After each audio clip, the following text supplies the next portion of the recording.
Zoro n'est absolument pas l'une des deux ailes du roi des pirates, et c'est pas moi qui le dis les gars, c'est Eiichiro Oda lui-même.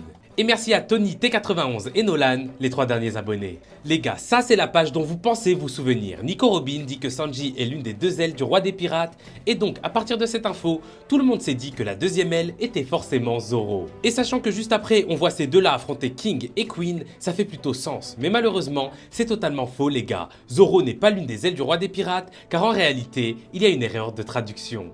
Dans cette scène, Robin dit que Sanji est digne d'être les ailes du roi des pirates et la version japonaise vient d'ailleurs confirmer cela. Donc le rôle d'aile du roi des pirates est réservé seulement à Sanji. Mais du coup, quel est le rôle de Zoro? On sait que c'est le vice-capitaine et que c'est le plus fort de l'équipage après Luffy, ça fait aucun doute. Du coup, basé sur ça, selon moi, Zoro pourrait avoir deux rôles bien précis.